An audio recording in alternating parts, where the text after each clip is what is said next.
میں ماہر نفسیات کے پاس بیٹھا تھا۔ بیگم کے کہنے پر کئی دن سے ٹائم لیا ہوا تھا، اس لیے انہیں ملنے چلا آیا۔ کیا مسئلہ ہے آپ کو؟ تفصیل سے بتائیں ذرا۔ میں آنکھیں بند کیے چت لیٹا ماضی کی طرف سفر کرنے لگا اور میری زبان سے الفاظ پھوٹنے لگے۔ سب ٹھیک تھا، میں اپنے آفس میں مصروف رہتا اور نوشین یونیورسٹی میں لیکچرار تھی۔ بچے اسکول کالج سے آ کر اکیڈمی چلے جاتے اور گھر میں صرف اماں اور نوکرانی ہوتی تھی۔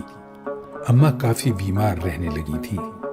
اکثر ایسا ہوتا کہ اماں کی رات کو طبیعت خراب ہو جاتی اور ہم انہیں لے کر اسپتال چلے جاتے، جہاں 4-5 گھنٹے کے ٹریٹمنٹ کے بعد ہمیں فارغ کر دیا جاتا۔ جب یہ اکثر ہونے لگا تو میری اور نوشین کی ورک روٹین خراب ہونے لگی۔ راتوں کو دیر تک جاگنے کی وجہ سے ہم دونوں متاثر ہو رہے تھے۔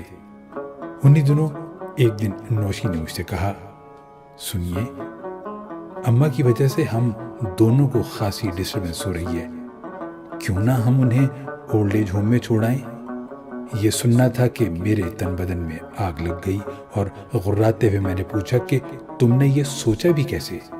جانتی بھی ہو ابو کی ڈیتھ کے بعد اماں نے مجھے کیسے پال پوس کر بڑا کیا۔ آپ بھی نہ جذباتی ہو جاتے ہیں۔ میں تو صرف یہ کہہ رہی ہوں کہ شہر میں 20 اولڈ ایج ہوم ہیں، ہم کسی اچھے سے پرائیویٹ اولڈ ہوم کا انتخاب کریں گے جہاں میڈیکل کی بھی سہولیات ہوں، تاکہ خدا نخواستہ رات کو تو ہم یہاں ہوتے ہیں، اگر دن میں اماں کی طبیعت بگڑ گئی تو کیا کرے گی کام والی؟ آپ ایک دفعہ مسز عباسی نے جو اولڈ ہوم پروجیکٹ شروع کیا ہے وہ دیکھائیں۔ اچھا فی الحال اپنی بکواس بند کرو اور مجھے پڑھنے دو۔ میں نے اپنی اینک سیدھی کی اور پھر کتاب پڑھنے میں مصروف ہو گیا، لیکن میرا دماغ بار بار مسز عباسی کے بنائے اولڈ ایج ہوم کی طرف جا رہا تھا۔ اگلا دن اتوار کا تھا اور صبح ہی صبح میں گاڑی لے کر شہر کے اس پوش علاقے کی طرف بڑھ گیا جہاں وہ اولڈ ایج ہوم تھا۔ گاڑی پارک کر کے میں اس شاندار اور پرسکون بنگلے کی طرز پر بنی اس عمارت میں داخل ہو گیا جہاں میرا استقبال پودوں کو پانی دیتی مسز عباسی نے خود کیا۔ اس دن میں نے وہ ساری عمارت گھوم پھر کر دیکھی جہاں میرے ذہن کے مطابق واقعی بوڑھے لوگوں کے لیے جنت تعمیر کی گئی تھی۔ صاف ستھرا ماحول، بڑا سا سرسبز لان، پرسکون ڈسپینسری جہاں ہر وقت ایک ڈاکٹر تعینات رہتا تھا، اور اولڈ ایج ہوم کی اپنی 2 ایمبولینسز کے علاوہ وہاں زندگی کی ہر سہولت فراہم کی گئی تھی۔ مسز عباسی سے فیس وغیرہ پوچھی تو 14 طبق روشن ہو گئے، لیکن اماں کے آرام کے لیے مجھے وہ مناسب لگے۔ اب صرف اماں سے پوچھنا باقی رہ گیا تھا۔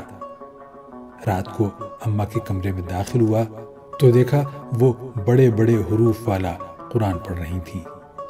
میں کمرے میں داخل ہوا تو انہوں نے سر اٹھا کر اوپر دیکھا اور مسکرائیں۔ میں چپ چاپ پہلو میں آ کر بیٹھ گیا۔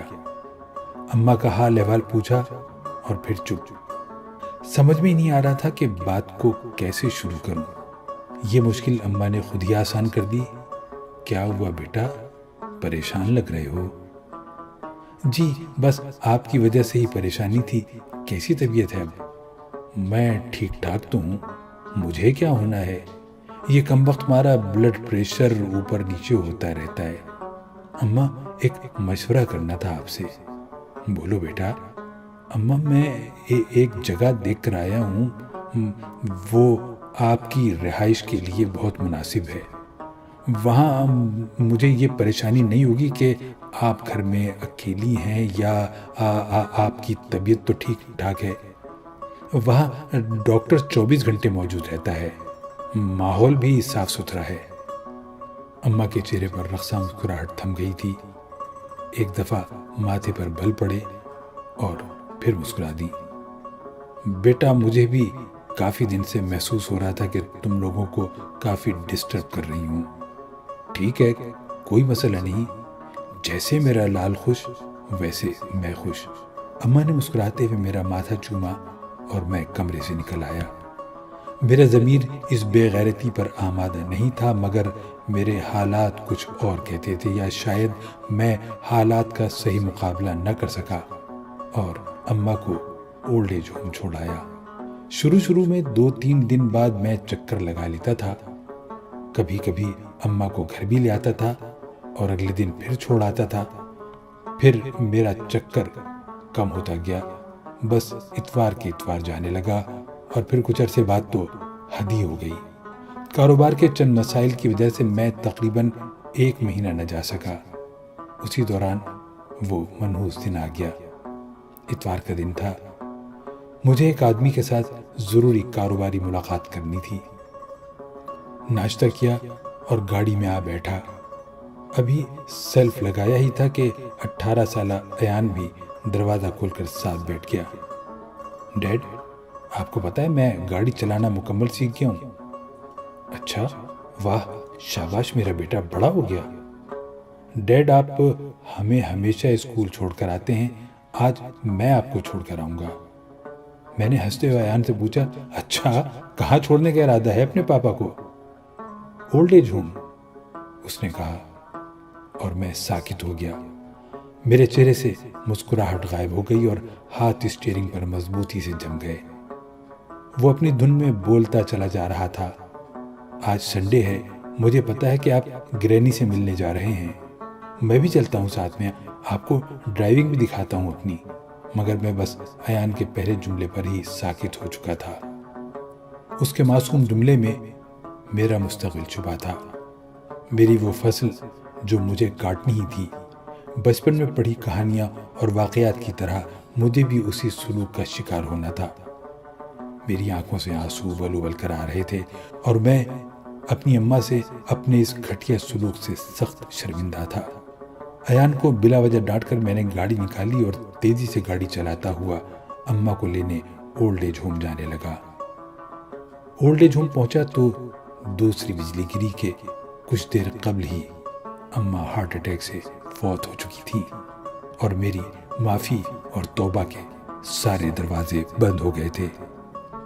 ڈاکٹر صاحب، تب سے میں انتہائی چڑچڑا ہو چکا ہوں، کاروبار میں دل نہیں لگتا، بلا وجہ بچوں اور ملازموں کو ڈانٹتا رہتا ہوں، اکثر چھٹی والے روز سارا دن قبرستان میں اماں کے سرہانے بیٹھ کر ان سے معافی مانگتا رہتا ہوں۔ نہ گھر میں دلچسپی رہی، نہ کاروبار میں۔ اب بتائیں، کیا اس بے سکونی، بے آرامی اور اس ضمیر کا کوئی علاج ہے جو جاگا بھی ہے تو بے فیض؟